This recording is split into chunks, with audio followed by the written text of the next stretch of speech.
앞으로 학교에 복수 담임제가 도입되고 학교장이 학교폭력 가해 학생을 즉각 출석 정지시킬 수 있게 됩니다.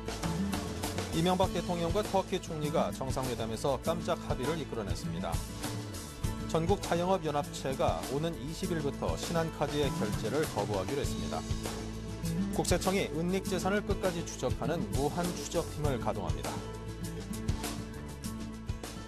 네, 시청자 여러분 안녕하십니까. 생경제 현장의 김동석입니다. 오늘 증시 코스닥이 1% 넘게 빠지면서 517로 장을 마쳤습니다. 코스피는 제자리 걸음을 한 하루였는데요. 신한 프라이빗 웰스 매니지먼트 압구정센터의 곽상준 부장을 연결해서 들어보겠습니다. 안녕하십니까? 예, 안녕하십니까. 신한 PWM 압구정센터의 곽상준입니다. 네, 자 오늘 코스피 기준으로 제자리 걸음을 하는 그런 강보합권의 증시를 보였는데요. 오늘 자세한 마감 시황과 분석을 부탁드립니다. 네, 지수상으로는 정중동의 제자리 걸음을 한 것으로 보여지지만은 장중에는 변동성이 상당히 컸습니다. 오전장에는 미국 시장의 지표 상승과 미국 시장의 큰 폭 상승에 힘입어서 20포인트가 넘는 흐름의 상승 추세를 보여주었는데요.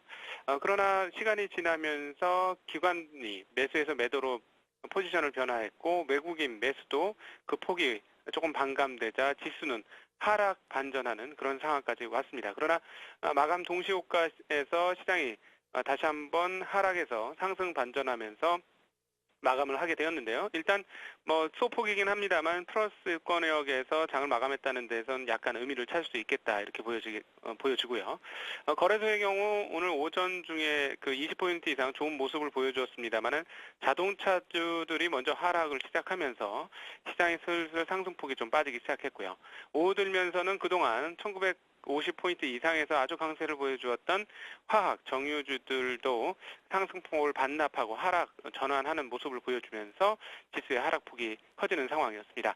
코스닥 시장의 경우에는 외국인들의 매수가 계속 들어오지 않고 매도만이 오히려 들어오고 있는 상황이라서 조금 어려운 상황들이 지속이 되고 있는 그런 모습인데요. 당분간 코스닥 시장의 수급적 어려움은 조금 더 지속이 되지 않겠는가 이렇게 보여집니다. 오늘 특별히 게임주와 관련된 규제가 다시 한번 나타날 것이다라는 전망이 대두되면서 게임주들이 큰 폭 하락했고 이로 인해서 코스닥의 낙폭이 조금 더 커지는 모습이었습니다. 거래소에서는 KP케미칼이 4분기를 바닥으로 1분기 이후 실적 개선이 기대된다는 전망으로 상당히 높은 수준의 상승세를 보여주었고요. 하나그룹주는 잘 아시다시피 상장 폐지 관련 이야기가 나오면서 장 초반에 상당폭 하락하기 시작하였습니다만 실질적으로 소문보다는 대체적으로 양호한 하락을 기록한 하루였습니다. 하나가 4.6% 하락이고 하나케미칼은 1% 하락하는 수준으로 마감을 하는 모습이었습니다. 네, 자 지난 주말 증권가에서는 이제 한화 관련 소동으로 좀 시끄러웠습니다. 결과적으로 상패실질심사 대상에서 제외되는 그런 결론을 낳긴 했는데요. 이걸 가지고도 또 논란거리가 되고 있습니다. 자, 이 한화에 대한 전망 어떻게 보시는지 궁금한데요. 네, 이게 윤리적으로 본다면 사실 굉장히 투자자들 입장에선 불쾌한 일입니다. 그러니까 필요 이상의 가격을 주고 회사 돈으로 주식을 사주는 행위나 이런 것들은 굉장히 부도덕한 행위인데요. 그렇기 때문에 이런 문제들이 좀 자본금 대비 커졌을 경우에는 상장 폐지 사유가 되는 건이었고 그것이 이제 주말에 뉴스로 회자되면서 하나에 투자하셨던 분은 기분도 나쁘지만 마음도 떨렸을 아마 그런 주말을 보내셨을 것으로 판단되어집니다. 그런데 실질적으로 뚜껑을 딱 열어보니 앞서 언급드린 대로 하나는 약 한 4.6% 정도 빠졌고 그리고 하나케미칼은 1.1% 정도 수준의 하락인데요.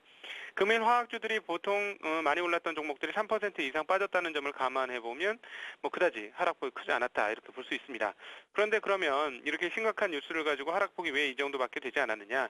그것은 이미 이 뉴스가 새로운 뉴스가 아니고 1년 전에 이미 나왔던 뉴스이고 1년 전에 주가로 이미 상당폭 반영되어 있던 것이었기 때문에 이제 시장 이슈가 되지 않았다 이렇게 볼 수 있겠습니다. 실질적으로 오늘 하나케미칼의 경우에는 오히려 기관 매수가 더 늘어나는 모습을 보일 정도로 이 부분이 시장에서 큰 영향을 미치지 못했는데요. 그래서 투자자분들이 항상 염두에 둬야 될 부분이 어떤 것이냐면 신규 이슈가 아니라 이미 사전에 나왔던 이슈인 경우에는 지수에 끼치는 영향이 크지 않다는 점을 다시 한번 우리가 학습할 수 있었다 이렇게 볼 수 있겠습니다. 네, 자 요즘 들어서 이제 정치 테마주에 대한 관심도 꾸준합니다. 안철수 연구소 등등이요. 자 이런 정치 테마주에 대해서 어떻게 보시는지 또 이런 정치 테마주에 관심을 두는 투자자분들을 위한 조언도 함께 부탁드립니다. 네네. 지금 최근에 이 정치 테마주들의 흐름은 펀더멘털과는 굉장히 괴리가 되어 있다. 그러니까 그 회사가 벌어들이는 수익이라든가 실적, 그리고 회사가 가지고 있는 전체 자산 규모, 그리고 가치, 이런 것과는 아주 그냥 떨어진 상황에서 주가가 거래되고 있다, 이렇게 볼 수가 있겠는데요. 마치 경마장에서 달리는 말을 향해서 막권을 사서 경쟁을 하듯이, 그런 투기를 하듯이 그러한 모습을 지금 시장에서 보여주고 있습니다. 그러니까 지지율이 어떻게 올라오느냐, 그리고 안철수 연구소 같은 경우는 정치 참여를 할 것이냐 말 것이냐, 이런 여부를 두고 주가가 변동성을 매우 크게 가지고 있는 상황인데요. 꼭 우리 투자자분들이 염두에 두셔야 될 것은, 이런 현재의 주가는 그 회사의 본질 가치하고는 아무 상관이 없는 상황이기 때문에 언제든지 지지율이 떨어지고 나면 폭락으로 귀결될 수 있다. 그래서 최근에 가장 비슷한 유의를 할 수 있는 그런 주식이라면, 다이아몬드 광산 개발권으로 인해서 CNK가 엄청나게 올랐다가 이번에 12,000원에서 2,000원대까지 빠지는 그런 흐름들을 보여주었는데요. 이 대선 테마 관련주들도 향후에 높은 상승을 보였습니다만 언제든지 제자리 걸음을 할 수 있기 때문에 매우 투자에 유의하시지 않으면 큰 화를 당할 수 있다는 점을 염두에 두셔야 되겠고, 투자하실 분들은 큰 손실을 각오하고 투자하셔야 될 필요가 있다, 이렇게 보고 있습니다. 네. 자, 끝으로 이번 주 투자 전략 어떻게 잡고 계십니까? 네, 오늘 제자리 걸음을 하였습니다만 2,000포인트 회복 가능성은 여전합니다. 특별히 외국인들의 매매 포지션이 크게 달라지지 않았기 때문에 그러한데요. 금일 어떤 보합권은 그동안의 상승에 대한 피로감이 좀 누적되었기 때문에 나타났다, 이렇게 볼 수 있는데, 세계 자본시장의 흐름은 전년도 12월 달에 실시된 유럽의 장기 대출 프로그램 LTRO 시행 이후에 유동성 확대 정책에 의한 위험자산 선호 현상이다, 이렇게 볼 수 있습니다. 그래서 현재 상황과 유사하게 이렇게 비교해 볼 수 있는 것이 미국의 2차 양적 완화가 실시된 이후의 주가 흐름이었는데요. 그렇다면 현재 상황에서 외국인들의 자금이 한국 시장으로의 유입이 끝나지 않는 한은 계속적으로 상승 쪽으로의 가능성은 열려 있다, 이렇게 보고 있습니다. 그래서 외국인들 포지션이 변하지 않는 한은 좀 긍정적으로 시장을 접근하셔도 될 것 같고요. 그리고 이번 주에 금융통화위원회라든가 유럽의 금리 결정 사안들이 나타날 것으로 보여지는데, 이번에는 이것이 별다른 큰 이슈가 되지 않을 것으로 보여집니다. 한국의 금리라든가 유럽의 금리가 크게 변동될 가능성은 없고 그냥 동결될 가능성이 매우 높은 상황이기 때문에 이번 건들은 시장에 크게 영향을 미치지는 않을 것이다, 이렇게 보여지고 있고, 그리고 일단 미국이 경기 지표가 상당히 호조가 되어지고 있는데, 지금 시장이 반응하는 이유는 고용 지표가 좋아졌기 때문에 그러합니다. 미국의 경기가 나빠지면서 가장 안 좋아졌던 두 가지 지표가 고용 지표와 부동산 지표라는 점을 감안해 보면, 이제 부동산 지표마저 올라온다면 미국의 경기가 정말로 회복되는구나, 이렇게 볼 수 있는 상황인데요. 그러나 반대로 따져보면 부동산 지표가 올라오지 않는 한 고용 지표가 좋아졌다고 해서 아직까지 미국 경기가 완벽한 회복이다라고 보기에는 어렵다, 이렇게도 말씀드릴 수 있겠습니다. 그래서 이런 점들을 감안해 볼 때 한국 증시는 경기는 나쁘나 유동성에 의한 상승 가능성은 있다, 이런 정도로 시장 이후 흐름들을 점쳐볼 수 있겠습니다. 이상 신한금융투자에서 전해드렸습니다. 네, 자, 지금까지 곽상준 부장이었습니다. 감사합니다.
네, 오늘의 주요 뉴스를 전해드립니다. 앞으로 학교에 담임교사가 2명인 복수 담임제가 도입되고 학교장이 학교 폭력 가해 학생을 즉각 출석 정지시킬 수 있게 됩니다.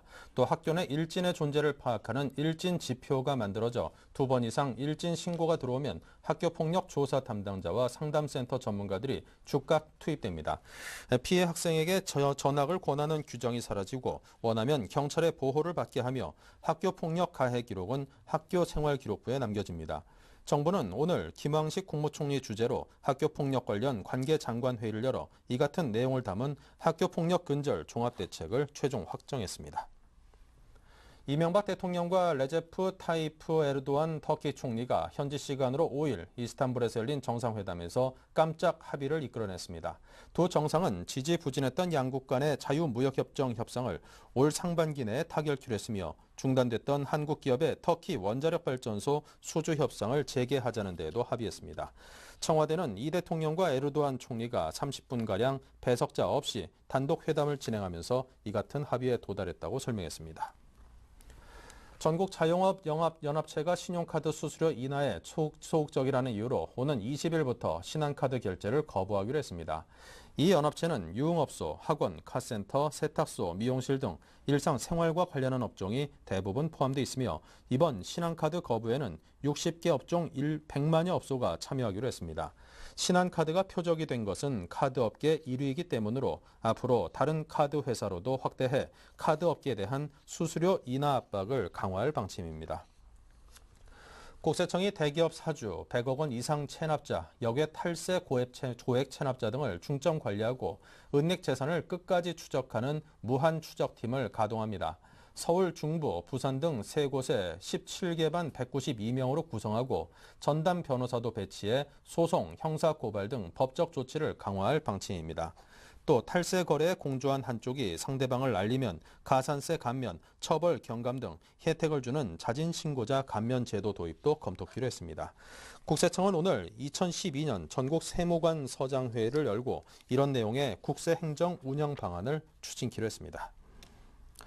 올해 퇴직연금 시장이 70조 원 규모로 성장할 것이란 전망이 나왔습니다. 금융감독원은 지난해 퇴직연금 적립금은 49조 9,168억 원으로 전년 말보다 71.3%나 증가했으며 올해는 이 같은 성장세가 이어질 경우 70조 원에 달할 것으로 내다봤습니다.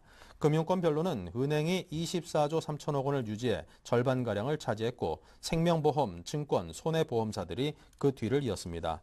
작년 말 기준 퇴직연금 도입 사업장은 13만 9,151개사이며 가입자 수는 328만 3,608명으로 조사됐습니다.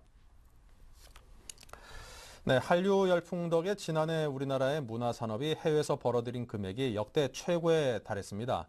한국은행에 따르면 작년 개인 문화 오락 서비스 수입은 7억 9,400만 달러, 약 8,900억 원으로 관련 통계가 나온 1980년 이후 가장 많았습니다. 이 수입은 영화, 라디오, TV 프로그램 제작 등과 관련해 외국에서 벌어들인 수익을 의미합니다. 국외 문화산업은 1996년까지 단 한 푼도 없었으나 97년 500만 달러를 시작으로 2005년 2억 6,800만 달러, 2010년 6억 3,700만 달러 등 매년 가파른 증가세를 보이고 있습니다. 네, 지난해 국내 해운업계는 고유가에다가 공급 과잉에 따른 이중고를 겪었습니다. 그런데 이제 해운업계가 어려움을 겪는 이유가 이 업황 부진뿐만 아니라 이 금융권 문턱이 워낙 높아서 돈줄까지도 묵혔다는 소식인데요. 김웅록 기자를 연결해 보죠. 안녕하십니까? 네, 안녕하세요. 네, 요즘 해운업계가 금융권에서 자금 조달하기가 하늘의 별따기라고요. 네, 그렇습니다. 벌크선으로 화물을 운송할 때 가격지수, 즉 BDI가 3년 전 1만 포인트 수준에서 최근 800포인트까지 떨어지면서 해운업계에서는 최근 돈줄이 말라가고 있다는 호소가 나오고 있습니다. 해운 시황이 악화되자 금융권이 신규 지원을 극도로 제한하고 있어서입니다. 단순히 신규 지원을 줄이는 것뿐 아니라 기존 대출금을 조기 상환하라거나 추가 담보를 요구하는 경우도 적지 않습니다. 선박금융이라는 것이 기존의 선박을 담보로 신규 선박에 투자할 돈 등을 마련하는 것인데요. 금융권이 기존 선박의 담보 가치를 낮게 평가하면서 업체들은 선박 외에도 사옥 같은 부동산을 추가 담보로 내놓아야 하는 것입니다. 해운업계에서는 이에 따라 금융권이 봄에 우산을 빌려줬다가 장마철에 회수해 간다는 그런 불만은 물론이고 요즘 같은 시기에는 아예 돈 빌릴 생각조차 안 하는 게 맞는 것 같다는 이야기도 나오는 실정입니다. 네. 자, 그렇다면 이게 이제 국내 금융권 및 해운업계의 특수한 상황인 것인지 아니면 전 세계적인 문제인 것인지 그게 좀 궁금한데요. 네, 물론 해운 불황이 세계적인 현상인 만큼 선박 금융 축소도 세계적인 현상이긴 합니다. 실제 최근 선박 금융이 침체된 원인 가운데 하나도 유럽은행들의 자금 사정이 어려워졌다는 점입니다. 원래 선박 금융에 가장 활발했던 곳이 바로 유럽 금융권이었는데요. 유럽 재정 위기로 자금 여력이 줄면서 세계 대형 해운사에 돈 나올 구멍이 줄어든 셈입니다. 다만 업계에서 지적하는 것은 우리나라는 선박 금융의 저변 자체가 원래 취약하다는 점입니다. 원래 해운사들은 고가의 선박을 사거나 빌리느라 부채 비율이 높을 수밖에 없는데요. 금융권은 그럼에도 해운업을 다른 산업군과 동일한 잣대로 놓고 부채 비율 등을 비교하기 때문에 대출 요건을 만족시키기 어렵다는 것입니다. 이자율도 높다는 지적입니다. 해운사가 선박 투자를 하면 투자금을 마련하느라 부채 비율이 올라갑니다. 그런데 그 때문에 기업 신용 등급이 낮아지고 이에 이자율이 다시 올라가는 구조입니다. 즉 국내 금융권이 선박 금융에 대한 이해도 자체가 안 왔다는 것이 해운업계의 설명입니다. 이에 따라 국내 해운업계에서는 해외에서 자금을 조달하는 게 더 낫다는 인식이 있는데요. 실제 수치상으로 봐도 지난 2007년에는 선박금융의 국내 조달 비중이 78%에 달했지만 해운 경기가 나빠진 후 2010년에는 국내 조달 비중이 40% 수준으로 하락했습니다. 다만 앞서 말씀드렸듯 유럽 위기 이후 해외 조달마저 쉽지 않고 특히나 중소업체는 해외 조달 자체가 어렵다는 문제가 있습니다. 네. 자, 그렇다면 이런 선박금융을 활성화하기 위해서 공적금융 확대 같은 업계 요구가 당연히 있을 것 같은데요. 네, 최근 상황이 심각하게 돌아가면서 최근 정책금융공사나 부산은행, 외환은행, 산은캐피탈 등이 모여서 중소해운사의 자금난을 덜어주기 위해 3억 달러 정도를 지원하기로 했습니다. 하지만 이 정도 지원은 해외와 비교하면 세 발의 피라는 것이 업계의 목소리입니다. 중국은 지난 2009년 자국의 해운 조선업을 지원하기 위해 중국은행 등 국제금융기관을 총동원해서 1천억 달러 규모의 자금을 마련한 바 있습니다. 세계 최대 선사인 머스크도 지난 금융위기 때 덴마크 정부가 나서서 62억 달러의 금융 차입 지원을 받은 바 있고요. 중국 공상은행도 코스코라는 해운업체에 150억 달러의 신용 대출을 실시한 바 있습니다. 국내 업계도 선박 금융 확대를 요구하고 있는데요. 특히 최근에는 선박 발주 가격이 원가 수준으로 떨어진 만큼 자산이나 담보 가치가 더 떨어져서 금융사가 나중에 투자금을 회수 못할 가능성이 거의 없다는 주장이 있습니다. 해운업계는 또 이 밖에 근본적으로 조선과 해운, 금융에 모두 정통한 전문 인력을 확대해야 한다는 점과 전문 선박 금융공사를 설립해야 한다는 점을 요구하고 있습니다. 네. 자, 지금까지 돈줄이 막혀서 압박을 받고 있는 해운업계 관련된 소식을 김웅록 기자와 함께했습니다. 감사합니다. 고맙습니다.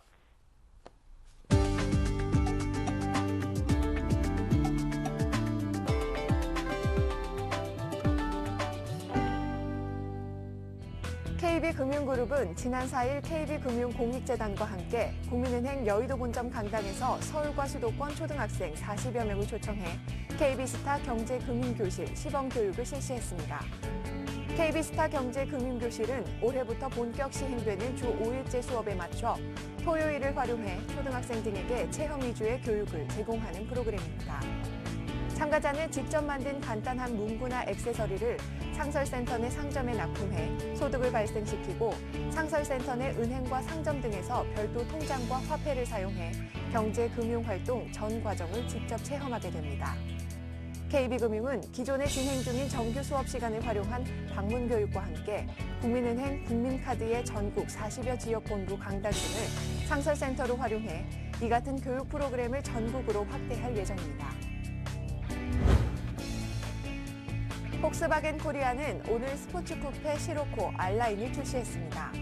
날렵하고 역동적인 바디라인에 스포티하고 특별한 R라인 디자인 패키지가 더해져 어느 곳에서도 눈에 띄는 디자인이 가장 큰 특징입니다. 수평 라인이 두드러지는 고광택 블랙 라디에이터 그릴 크로스바와 1.8m에 이르는 긴 루프에서 수직의 테일게이트로 이어지는 특유의 실루엣을 갖췄습니다. 여기에 폭스바겐의 다른 모델들과는 달리 엔진 후드에 삽입된 폭스바겐 엠블럼과 19인치 루가노 알로이 휠이 장착돼 다양한 미용을 자랑합니다. 최고 출력은 170마력이며 정지 상태에서 시속 100km 도달 속도는 8.1초입니다. 우리은행은 은행권 최초로 스마트폰을 이용해 거래할 수 있는 골드뱅킹 상품 우리골드 적립투자와 우리골드 투자를 출시했습니다. 우리골드 적립투자는 만기 내에 고객이 금을 꾸준히 적립할 수 있는 자유적립식 상품으로 금을 팔 수 있는 횟수는 10회 이내로 제한됩니다. 우리골드 투자는 횟수 제한 없이 자유롭게 금을 사고 팔 수 있으며 만기 제한도 없습니다.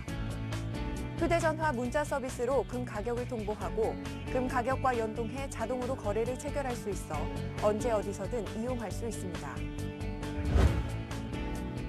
쌍용차는 2012년형 코란도시를 출시했습니다. 블루투스 오디오 스트리밍, 열선 스티어링 휠을 새로 적용했으며 라디에이터 그릴에 크롬 도금을 하는 등 외관을 개선했습니다. 최대 출력 181마력의 이륜 자동 변속기 기준으로 리터당 15km의 연비를 냅니다. 판매 가격은 2,035만 원에서 2,785만 원입니다. 네, 이상으로 생경제 현장 월요일 순서를 마칩니다. 감사합니다.